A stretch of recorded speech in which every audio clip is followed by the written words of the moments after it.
आशा जी तो अभी 10th पे पहुंचे हैं। इंदिरा गांधी स्टेडियम में हमने जब अपनी 20th एनिवर्सरी मनाई थी, बहन जी प्लीज, बहन जी चरण जी, आपका मोबाइल अगर ऑन है, अगर घंटी बजती है तो पता नहीं किसकी किस्मत बदलने में रुक सकती है। कौन सी बात आपको अचीवमेंट दिला दे, कौन सी बात आपको घर कर जाए ताकि आप आगे बढ़ पाए। जिंदगी में मौका एक ही बार मिलता है, दोबारा जिंदगी के अंदर मौका नहीं मिलता। ऊपर वाला सबको मौका देता है। जो पहचान लेता है वो लीडर बन जाता है, और जो नहीं पहचानता वो घर बैठ जाता है। देखिए एक बात जिंदगी के अंदर याद रखिएगा, नदी के बहाव में सभी लोग, मुर्दा लोग बहते हैं। नदी के बहाव में मुर्दा लोग बहते हैं, और अगर आपको अचीवर बनना है, बहाव के विपरीत आपको चलना पड़ेगा। ये ध्यान रखिएगा। भीड़ में तो सभी खो जाते हैं, भीड़ में सभी खो जाते हैं, सभी उस भीड़ का हिस्सा बन सकते हैं, परंतु असली लीडर कौन होता है? जो भीड़ से अलग हटकर कुछ काम करता है। तो दोस्तों ध्यान रखिएगा, अगर आपको आगे बढ़ना है, आपको भीड़ का हिस्सा नहीं बनना, भीड़ से अलग हटके कुछ काम करके दिखाना है, तो यही आप आगे बढ़ पाएंगे। अदरवाइज बहुत खुल के कह रहा हूं, छोड़ दे डीटीएम, कोई जरूरत नहीं है डीटीएम करने की। डीटीएम अगर ज्वाइन की है तो ये निश्चय कर ले कि मैं यहां से कमा कर जाऊंगा, नहीं तो डीटीएम ज्वाइन करने की जरूरत नहीं है। डीटीएम आज जैसा बहन जी ने बताया कि डीटीएम आज हरियाणा के अंदर इस कंपनी को क्या कहते हैं, आज का तो मैं कहता नहीं, पर 5 साल पहले तक हरियाणा के कितने लोग बैठे यहाँ पर जो दिल्ली में आगे बसे, एक भी नहीं बैठा। तो आपको हरियाणा की भाषा समझ में आती होगी, टोटा पाड़, नुकसान को खत्म करना। देसी भाषा में गांव में आज भी कहते हैं टोटा पाड़ कंपनी, हरियाणा में इसको कहते हैं टोटा पाड़ कंपनी। जिसको अपना नुकसान हो गया हो, वो नुकसान की भरपाई करनी हो तो डीटीएम ज्वाइन कर लो। दोस्तों अभी अभी आशा जी भी गई थे, सोनकर जी भी गए थे। हिमाचल में पहला 32 लाख का चेक और ऑडी गाड़ी अचीवमेंट ली है मिस्टर विजय हिटा ने। उनके कार्यक्रम में मैं नहीं जा पाया, परंतु घर बैठकर मैंने पूरा लाइव प्रोग्राम लाइव देखा है, और उस मोमेंट को मैं अपनी आंखों में नहीं बता पाया। लाइव को टीवी में देखा, मोबाइल में देख रहा हूँ, सब कुछ कर रहा हूँ, पर मेरे अंदर की हसरत रह गई कि यस मुझे इस प्रोग्राम में होना चाहिए था, पर मेरी मजबूरी थी क्योंकि मुझे इंजरी हो गई थी, मैं जा नहीं सकता था, लंबी जर्नी कर नहीं सकता। और आज भी आपके यहाँ आया हूँ, आपकी मोहब्बत, आपका प्यार मुझे यहाँ खींच लाया है। सही मायने में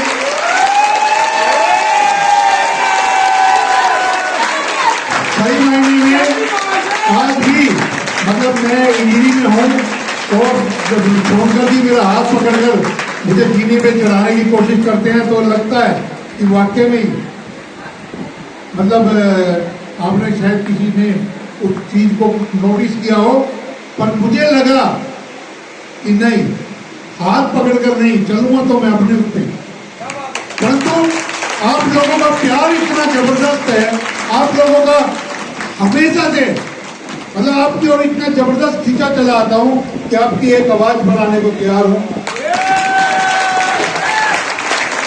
और बहुत जल्दी दिल्ली की टीम के अंदर वो मोमेंट देखना चाहता हूं, वो अचीवमेंट देखना चाहता हूं। ऐसा नहीं है कि दिल्ली की टीम में बार बार बिखराव भी हुआ है। कुछ लोग प्लीज, कुछ लोग देखिए, जिंदगी के अंदर 2 चीजें याद रखिएगा अगर आगे बढ़ना है तो, अहम और बहम। भैया जरा प्लीज त्योहार है, और उस त्योहार को मिस करके मैं यहाँ पर आया हूँ। एक त्योहार प्लीज मैं वो त्योहार बता देता हूँ।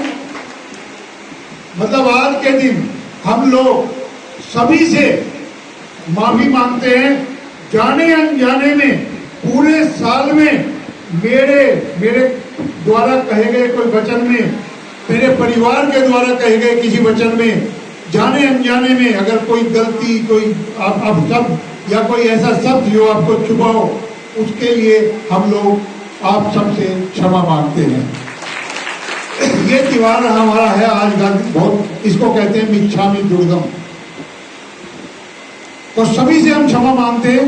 आज पाठ चल रहे हैं और हम अपना घर बार छोड़कर जैन स्थानक जहाँ पर पट्टी वाले संत होते हैं वहीं पर सुबह से रहते हैं और कल सुबह वहाँ पर अपना व्रत को खोलकर जब अपने घर के लिए जाते हैं, पानी भी नहीं मिलता है वहाँ पर, 24 घंटे निर्जल व्रत होता है हमारा।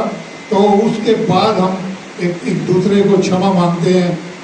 जो व्हाट्सएप पे मैसेज वगैरह सोशल मीडिया के चलते हैं, मैं बैठा था तो वही देख रहा था, मेरे पर मैसेज आ रहे थे किसी के, कभी किसी दोस्त के, किसी ग्रुप में मिच्छामी दुर्गम के, एक दूसरे से माफ़ी मांगते हैं, जिससे मिल नहीं सकते उसको मैसेज द्वारा भेजते हैं।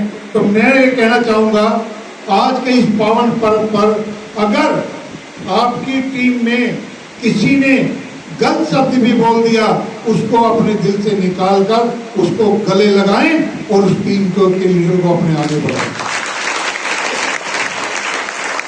दोस्तों, कहने को बहुत कुछ है और मैं आज पहली बार सेलिब्रेशन में आया हूँ, दूसरी बार सेलिब्रेशन में आया हूँ, तो चीजें बहुत हैं।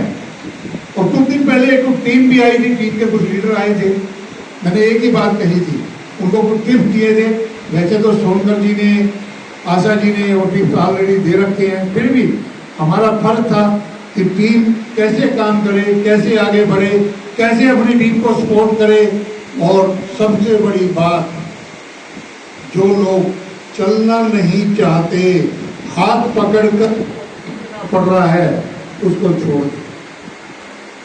क्योंकि मेरा मानना है जिसको हाथ पकड़कर आप खींचना चाहेंगे वो तो पीछे है ही, आपको पीछे ले जाएगा, आगे नहीं बढ़ने देगा। छोड़ दें लीडर को। लीडर जो कदम से कदम मिलाकर आपके साथ चलना चाहे वो लीडर होता है। वो हमेशा आपकी भी सपोर्ट करेगा और अपनी भी सपोर्ट कराएगा, आपको आगे बढ़ेगा वही लीडर। और पहले टीम के लेवल कराएं, उसके बाद अपने लेवल की प्लानिंग करें। अगर टीम के लेवल हो गए, आपकी लेवल होने से कोई नहीं रोक सकता, कोई नहीं रोक सकता।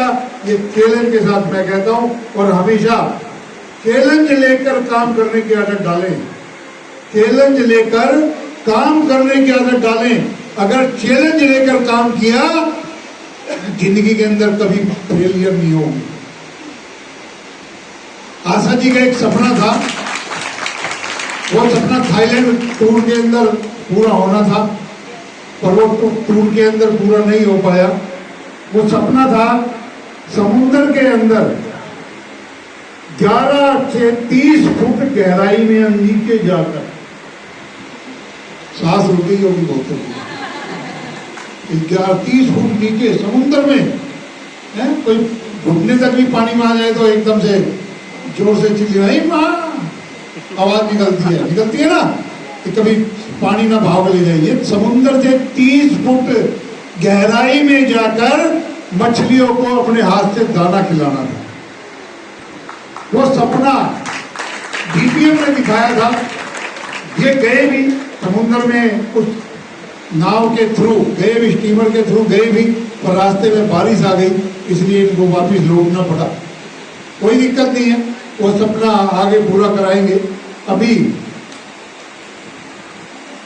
एक ग्रुप लगभग, जैसे 2 ग्रुप जा चुके हैं गोवा, एलडीपी था हमारी, 2 डे ट्रेनिंग प्रोग्राम था, और बहुत लोग गए, 180 लोगों का 2 ग्रुप हमने बनाए थे, दोनों सक्सेसफुली हमारे प्रोग्राम हुए। अब एक नया ग्रुप जनवरी में, दिसंबर में था, पर दिसंबर में न्यू ईयर का फेस्टिवल चलता है यूएस के अंदर, तो यूएस के अंदर जो फेस्टिवल चलता है तो बहुत कुछ महंगा हो जाता है। वहाँ 15 जनवरी तक ये प्रोग्राम चलते रहते हैं, 15 दिसंबर से 15 जनवरी तक न्यू ईयर मनाते रहते हैं, 1 साल के लिए, 1 महीने के लिए, सॉरी। परंतु 15 जनवरी के बाद एक नया ग्रुप 180 लोगों का, जो हमारे डिस्ट्रीब्यूटर भाई हैं, जो वाकई में डेडिकेटेड हैं और जो डिजर्व करते हैं, उन डिस्ट्रीब्यूटर भाइयों का एक ग्रुप मलेशिया टूर के लिए जा रहे हैं।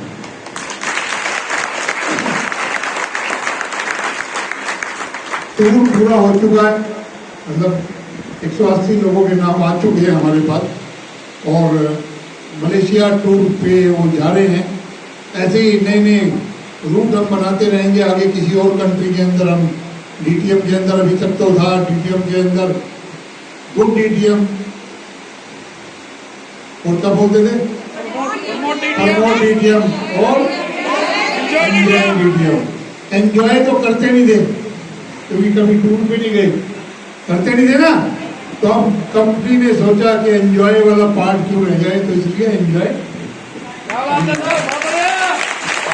तो काम करें और काम इतना जबरदस्त करें, शोर मचाएंगे। देखिए बहुत से पूछते हैं इस लड़के की शादी कब है, इस लड़की की शादी कब है, पूछते ना अड़ोसी पड़ोसी। जब यंग हो जाता है बच्चा है 22 साल के बाद, तो फिर स्टार्ट हो जाते हैं, तुसी कब करोगे इसकी शादी है।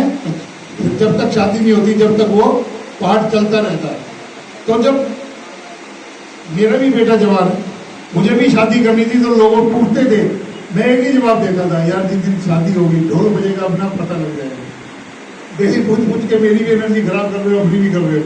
तो वो ढोल बज चुका है, डीटीएम का ढोल वो बज चुका है।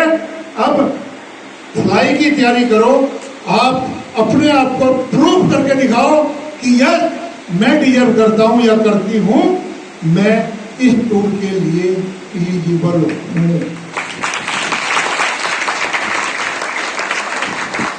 करके दिखाएं, आपको कोई नहीं रोक सकता है। ना आशा जी की सिफारिश से कोई टूर पे जाएगा, ना सोनकर जी की सिफारिश से टूर पे जाएगा, आपका अपना काम बोलेगा।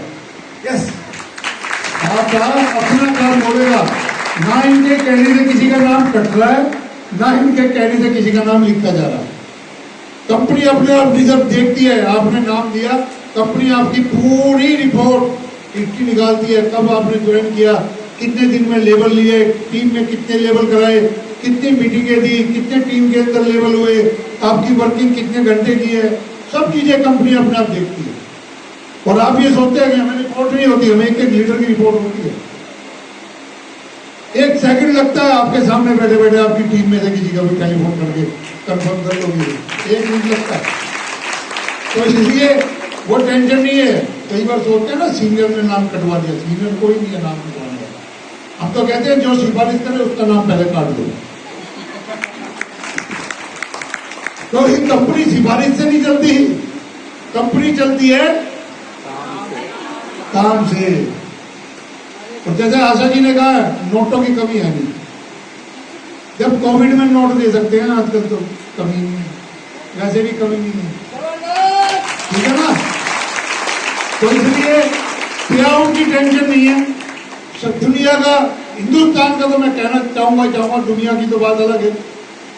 मलेशिया में 1700 MLM कंपनियां हैं, 1700, और सारी की सारी ऑनलाइन माल बेचती है। वहां पे मार्केटिंग 90% मार्केटिंग ऑनलाइन होती है, MLM के थ्रू होती है, राइट। और हिंदुस्तान में भी कम नहीं है, 2000 के करीब कंपनियां होंगी। पर मैं एक बात पूछना चाहूंगा, कई लोग लालच में आ जाते हैं, हमारी बहनें ज्यादा लालच में आ जाती हैं, क्योंकि नोट जल्दी कमाने हैं, पतिदेव को दिखाना है मैं तुम्हारे ज्यादा कमाती हूँ, होता ना ये। पर मैं एक बात का जवाब चाहता हूँ, 10 साल में क्या कोई भी बैंक आपका पैसा डबल करता है? जब 10 साल में वो नहीं कर सकता, तो कोई भी कंपनी आके 2 साल में डबल कैसे कर देगी? मैं तो एक ही बात का सवाल चाहता हूं, आज तक नहीं है। मैं बैंकर रहा हूं, कोऑपरेटिव बैंक का चेयरमैन रहा हूं, आरबीआई के टॉप अधिकारी, बॉम्बे तक के टॉप अधिकारियों से मीटिंग होती थी मेरी, 3 साल लग रहा हूं मैं चेयरमैन। कोई ऐसा रास्ता नहीं है कि कोई भी 3 साल, 5 साल, 7 साल में आपका पैसा डबल कर दे। तो बहनें हमारी जल्दी लालच में आ जाती, कुछ भाई भी आ जाते हैं कि नहीं वो कंपनी तो इतना पैसा दे रही है। पर यहीं पे एक टीम लीडर थी हमारी, थी, नाम नहीं लूंगा, थी, उन्होंने भी ऐसे ही किया, क्वाइंट खेली, क्वाइंट। और जब क्वाइंट की कंपनी बंद हुई तो घर की हालत क्या हुई और गाड़ी की हालत क्या हुई और वो चीजों की हालत क्या हुई, खत्म कर दिया 1 मिनट के अंदर। किसी के 5 लाख लगवाओ, किसी के 10 लाख लगवाओ, दिल से बदुआएं देता है वो बेटा। पता नहीं कोई अपनी बेटी के लिए पैसे रखता है, कोई कहीं के लिए रखता है। तो ऐसा बदुआएं का वाला काम नहीं करो, छोटा बिजनेस करो, कमाओ। 1 टाइम इन्वेस्टमेंट है, इसके बाद कुछ नहीं, कभी इन्वेस्टमेंट नहीं कहूँगा। प्रोडक्ट परचेज करना है, यूज भी करना है। आपको जैसे कि बताया था एक बहन ने यहाँ पर, प्रोडक्ट लेकर 18,000 का रिटर्न हाथ का प्रोडक्ट मिलता है, वो भी है। परंतु फिर भी कुछ लोग आ जाते हैं, हम तो समझाते बहुत हैं पर नहीं मानते, तो चलो कोई बात नहीं भैया। परंतु अब डीटीएम ने एक नया सिस्टम चालू किया है कि पे आउट उसी को दिया जाएगा जो काम करेगा। घर बैठकर पे आउट लेने वालों को टाटा बाय बाय। घर बैठ के पैसा नहीं कमाने देंगे। हम ये कहते हैं कुछ नहीं करो, टीम के अंदर मीटिंग तो दो, टीम की सपोर्ट तो करो। अब आप टीम की सपोर्ट करना नहीं चाहते, घर बैठ के पैसा लेना चाहते हो, काम टीम करे, पैसा आपके घर आए, ऐसा पैसा नहीं देंगे। वो पैसा कहाँ लगेगा? आपकी टीम या और लोगों को एंजॉय डीटीएम कराने के लिए। करा रहे हैं हम, करा रहे हैं, ऐसा नहीं है। एक ही सप्ताह सहारनपुर से 11वां लेवल बना, 12वां लेवल बना, कितने हो गया? 50 लाख रुपया, 32 और 17 हो गया ना। पानीपत से एक का 11वां लेवल बना, 17 लाख। उसके बाद एक का कांगड़ा हिमाचल प्रदेश से 12वां लेवल बना, कितना हो गया? 1 करोड़ हो गया ना। ऐसे और भी बहुत है, उन सबका पे आउट रोका और आपको बुलाई। वो काम नहीं करते इसलिए रोका।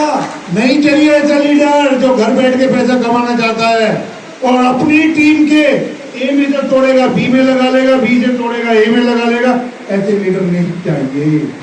चाहिए जो एथिकली काम करे, ईमानदारी से काम करे। ईमानदारी का बिजनेस है। अगर कल को आपका काम करने का तरीका बदल जाता है, बेईमानी से आप करते हैं, क्या कंपनी आपका पैसा रोक ले? दुख होता है ना। तो उसको भी दुख होता है जिसकी टीम तोड़कर आप अपनी इसमें लगाते हैं। कभी नहीं तोड़ना। 2 दिन लेट हो जाएगा लेवल, किसी टीम को डिस्टर्ब नहीं करना, उसको मोटिवेट करना। यस, मैं सपोर्ट देने को तैयार हूं अगर कोई दिक्कत है तो। कोई परेशानी नहीं आएगी। तो दोस्तों, ऐसी बहुत चीजें हैं लाइफ के अंदर, छोटी छोटी चीजें हैं। आपके घर से ही चीजें चालू होती है। जिस प्रकार का नेचर, जिस प्रकार का सिग्नेचर आप घर में करते हैं ना, वही चीज एमएलएम में लागू होती है। नेटवर्किंग का मतलब ये नहीं है कि अलग कोई तरह का बिजनेस है। नेटवर्किंग का मतलब जो रूल्स आप अपने घर में फॉलो करते हैं, वही रूल्स आपको नेटवर्किंग में फॉलो करना है। मैं एक छोटी सी बात पूछता हूँ आप लोगों से कि अगर इन 5 उंगली में 1 उंगली में जख्म हो जाए, क्या काट के फेंक देते हैं? उसका इलाज करते हैं ना, करते हैं ना। शायद पीछे वाले काट के फेंक देते हैं। बोलो भाई, काट के फेंक देते हो? नहीं फेंकते ना। तो उसी तरह अपनी टीम में अगर कोई लीडर गलत रास्ते पे चल रहा है, उसको समझाओ, सही रास्ते पे लाओ और उसको काम कराओ। उसका इनकम स्टार्ट हो जाएगी, वो ठीक हो जाएगी। हम लोग क्या करते हैं, आज इससे 2 ज्वाइनिंग ली, तो अगले दिन इस गली में चले गए, ये गली का रास्ता भूल गए, जाते ही नहीं। क्यों भाई? इसने क्या गलती करी है? इसने पैसे तो दिए है ना, प्रोडक्ट आपने दे दिए, ठीक है, पर काम नहीं कराओगे। हो सकता है इसमें से ही कोई बंदा ऐसा मिल जाए 2 ज्वाइनिंग में से जो आपको रॉयल्टी तक ले जाए। बताएं, सोनकर जी ने आशा मैम को ज्वाइन कराया। क्या आशा मैम के माथे पे लिखा हुआ था कि आशा मैम 10th लेवल पर आ जाएंगी? स्टार्टिंग में जब ज्वाइन कराते हैं तो सब रॉ होते हैं, रॉ। किसी के चेहरे पे कुछ नहीं लिखा होता है, उसकी वर्किंग बताती है कि यस ये लीडर बनेगा या नहीं बनेगा। उसकी बॉडी लैंग्वेज बताती है कि यस ये लीडर बनेगा नहीं बनेगा। पहचानने वाला चाहिए, आपके अंदर वो गट्स होने चाहिए।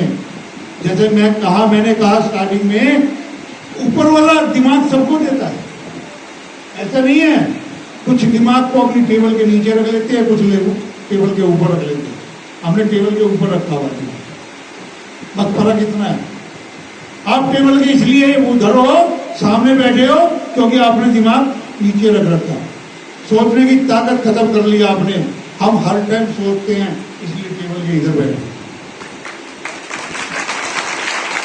फर्क इतना ही है। और मैंने कहा था अभी, ऊपर वाला मौका सबको देता है। बचपन से लेकर मुसीबतें तो आएंगी। आप क्या सोच रहे हैं कि ऊपर वाले ने आपको 100 पीस के लिए एक बहुत मतलब स्पेशल पीस बना के भेजा है? बिल्कुल भी नहीं। सबको एक समान बना के भेजा है, सबको इंसान बना के भेजा है। हैवान को हम नीचे बनते हैं। आज ये हमारी सोच के ऊपर फर्क पड़ता है कि हम हैवान बने या इंसान बने।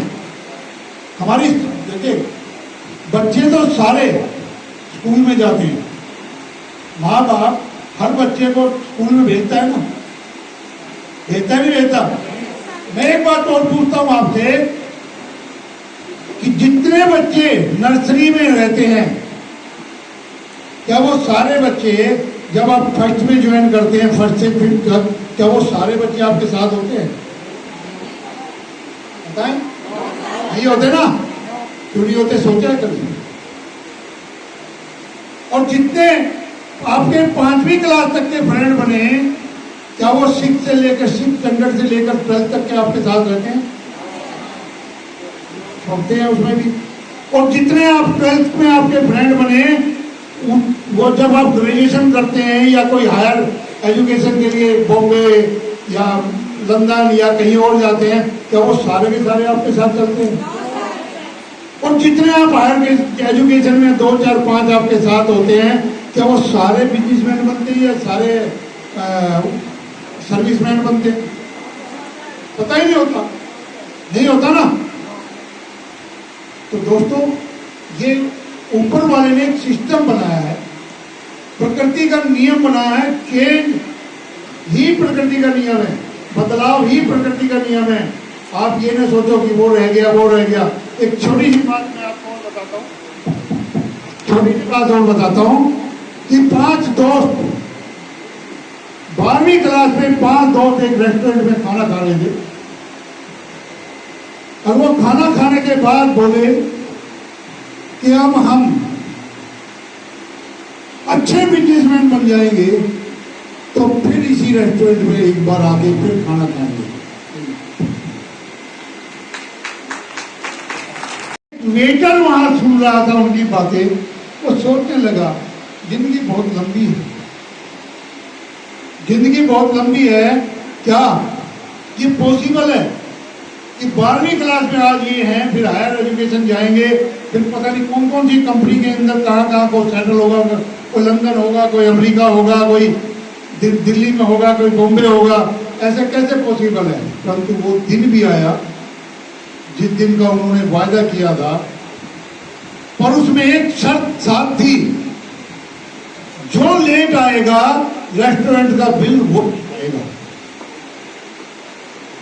जो लेट आएगा रेस्टोरेंट का बिल वो चुकाएगा।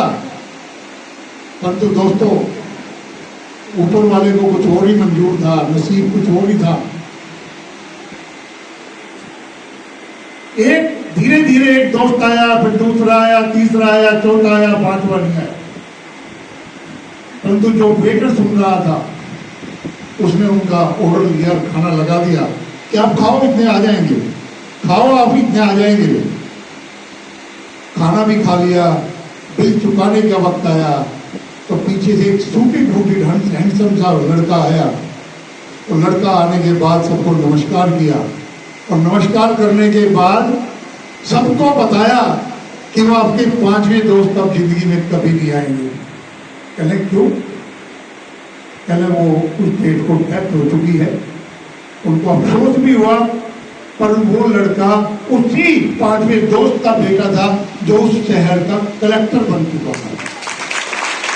उसने वो तालीम दी उसको, और वो डेट बता के रखी थी कि डेट को मेरे दोस्त आएंगे, उस दिन ये बिल तुम्हें चुकाना है बेटे। उन्होंने किया। तो इस संस्कार की बात है। तो ऐसी बाउंडिंग होनी चाहिए आपके आपकी टीम के बीच में। एक आवाज पे टीम खड़ी हो जाए, कोई मना ना कर पाए, और आपसे बड़ा है तो उसका सम्मान करें, उसको उसी सम्मान की नजर से देखें।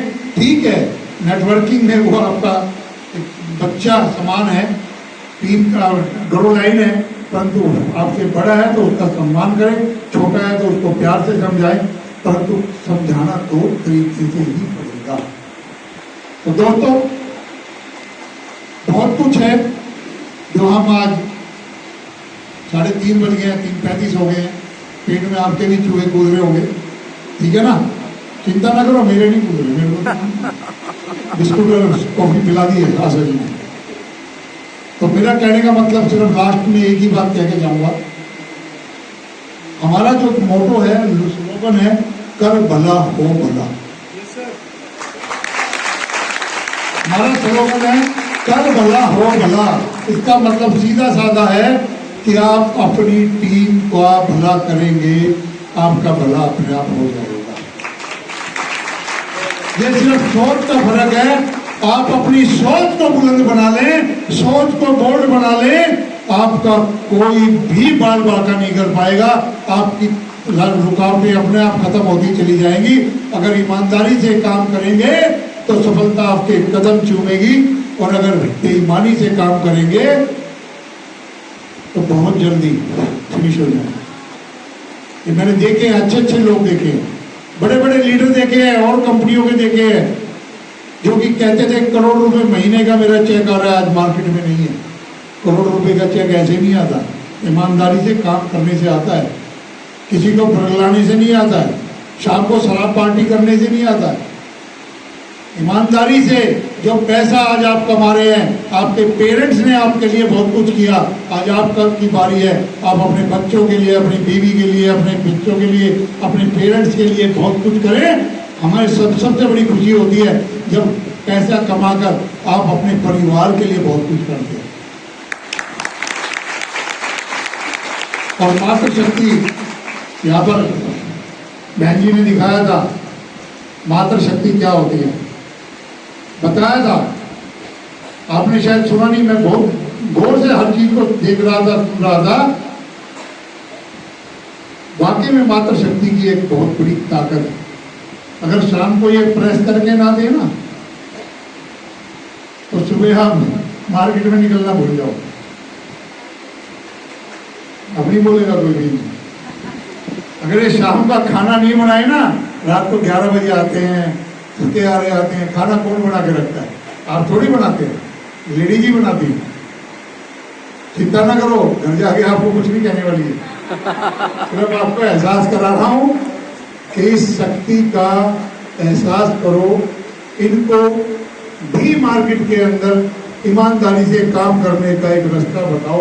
बैठ के बाद शाम को साझा करो बातों को, कैसे हमें काम करना है, कैसे इनको आगे बढ़ना है। देखिए, पढ़ाई लिखाई बहुत कुछ की है जिंदगी के अंदर। पढ़ाई लिखाई से ही कुछ नहीं है कि घर बार संभालना है तो 10th भी जरूरी नहीं है। घर बार संभालना है तो 10th भी क्लास जरूरी नहीं है। और ये बिजनेस तो अनपढ़ों का भी है। डीटीएम का बिजनेस पागलों का बिजनेस है। जो पागल होता है ना, पागल, जिसको कुछ नहीं सूझता, वो डीटीएम कर ले, आगे करोड़पति बन जाएगा। क्योंकि सबसे बड़ा पागल, पहला पागल मैं ही हूं, जिसने 70 लाख पागल रखी थी। सबसे पहला पागल हूं। जीत के जुलाना गांव में गया था, ज्वाइनिंग करा के लाया था 15, प्लान मैंने दिया था। और मुझे कहा गया था ये वार्निंग कि जैन साहब 3,90 रुपए की ज्वाइनिंग होती थी उस समय, कि जैन साहब 45,000 रुपए मिल गए, इस महीने का खर्चा तो चल गया, अगले महीने का कहीं और देख लेना। मैं बोला कोई बात नहीं भाई, मैं भी अपनी हरियाणा, क्योंकि मैं भी सोनीपत से बिलोंग रखता हूँ, ऐसा नहीं है कि हरियाणी सीखी है, मैं भी सोनीपत से बिलोंग रखता हूँ और सोनीपत जाता हूँ और ठेठ हरियाणवी भी बोलता हूँ, क्योंकि वहाँ के लोगों को वही भाषा समझ में ज़्यादा आती है। मैंने अगले दिन, उनको नहीं पता था कि जब मैं इनकम टैक्स की प्रैक्टिस करता था 15 लाख रुपए महीना कम से कम मेरी इनकम थी जो मैं प्रैक्टिस करता था, उनको नहीं पता था इस बात के लिए। मैं एक अगले दिन यहाँ पर रात को पहुंचा, अगले दिन मैंने उनकी पॉलिसी बनवाई, पॉलिसी जाती थी ओरिजिनल इंश्योरेंस की, और भी जो सामान था लिया गाड़ी के अंदर, और उनके जो चेक बनते थे वो चेक लिए। तीसरे दिन उनके घर, भैया ये आपके चेक है, जैन साहब फिर आ गए। उनको नहीं पता था कि मेरे चेक देने आए, मैंने उनको चेक दिए, पॉलिसी दी। उस दिन से पीछे मुड़ के कंपनी ने नहीं देखा। हो सकता था अगर मैं भी उस लालच में उनकी टोन में आ जाता, 45,000 रुपए लेके मैं भी गायब हो जाता, तो क्या आप और मैं यहां मिल पाते? खत्म थे ना। आज 21 साल कंपनी को हो गया ईमानदारी से। कोविड में अच्छी अच्छी कंपनियां छोड़ के चली गई, बंद हो गई, पर डीटीओ ने सबका प्याउट दिया। 1,000 का चेक पहले भेजते थे कि क्योंकि कोविड में 1,000 का चेक कम से कम 1 लाख के बराबर माना जाता था। यह हालत थी, घरों में पैसा नहीं था, खर्चे के लिए दिक्कत थी, दुकानदारों ने सामान देने से मना भी कर दिया था। कोविड में पता नहीं मिलेंगे या नहीं मिलेंगे। हाँ, एक बात जरूर है, तो हमने सबके पैसे दिए। और एक बात जो मैं लास्ट में कह के अपनी बात को खत्म करूंगा, 2016 में नोटबंदी हुई थी ना, हुई थी ना। उस समय आदमियों की बड़ी चांदी हुई, चांदी भी सोना हुआ ना, और सारी लेडीज हो गए, जितने आरबीआई बैंक थे सब खाली हो गए। लेडीज तो जो समझदार थी उन्होंने तो अपने नोट चला लिए चुपचाप, और जिन्होंने नहीं चलाए तो आज भी कहना कुछ नोट हैं, लेडीज मना करती। ये सब घर की कहानी, मेरे घर की भी ऐसी थी। चलो मैं आपके घर की जानता नहीं, अपने घर की सुना देता हूँ। मैंने भी अपनी मिसेज से पूछा कोविड में, क्योंकि उस समय तो माता रानी और पता नहीं क्या क्या बोल के पैसे निकलवाने होते हैं, ठीक है ना। जब तो महारानी कुछ पैसे हो तो मोदी ने डिक्लेयर कर दिया मेरे में पैसे कहाँ से आए। चलो महीना बीत गया, 2 महीने बीत गए, 3 महीने बीत गए, पर दिसंबर में जब लास्ट में मोदी जी ने कहा कि 3 दिन शेष हैं, 3 दिन में बाद कोई भी नोट नहीं चलेगा, ना बैंक में जमा होगा, यही कहा था ना।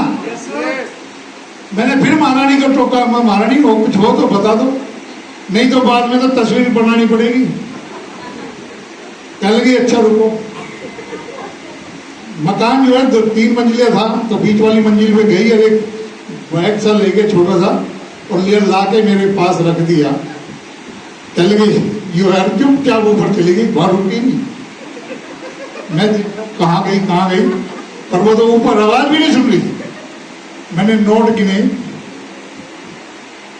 मतलब जब भी बात करो मेरे पे कहाँ पैसे आए, तो दिए कम है, घर के खर्चे के लिए दे रहे हो तुम तो। मतलब इतनी अंदर से ज्वेलरी होती, टेंशन फ्री हो जाते हैं, क्योंकि टेंशन लेने की नहीं देने की होती है, समझे बात को। तो इसलिए हर लेडीज बचा के रखती है, चाहे वो 100 रुपये बचाए, चाहे वो 500 बचाए, चाहे 1000 बचाए, पर बड़ी भीड़ के अंदर काम घर पे ही लाती है। गोलगप्पे खाने नहीं जाएगी, गोलगप्पे खाने जाएगी तो मांगेगी आपसे 500 रुपये दो, गोलगप्पे खा के आना, ठीक है ना। आजकल तो गोलगप्पे भी बहुत महंगे हैं, पहले आते थे तो 10 रुपये के, हमारे यहाँ सोनीपत में बेचता था कोई 10 पैसे का एक, आज तो वो भी 5 रुपये का एक देगा। तो कहने का मतलब सिर्फ ये है कि हर चीज में मातृशक्ति हमारे से आगे है, सोचने की ताकत आगे है, और उस सोच के बदले वो आपसे कुछ मांगती नहीं है, वो सिर्फ आपको देती है, आपके लिए, आपके बच्चों के लिए करती है। तो इसलिए उस ताकत को पहचानो और उनको फील्ड में उतारो, काम करने के लिए उनको प्रोत्साहित करो, ताकि आप भी और आपका परिवार खुशहाल और ज्यादा हो। इन्हीं शब्दों के साथ मैं अपनी बात को विराम दूंगा। और एक शेर जो अक्सर मैं 2003 से गुनगुनाता हूँ, और वो मेरे ऊपर भी लागू होता है और आप पे भी लागू होता है, कि मत कर इतना यकीन, मत कर इतना यकीन हाथों की चंद लकीरों में। या मैंने तो यकीन कर भी रखा है,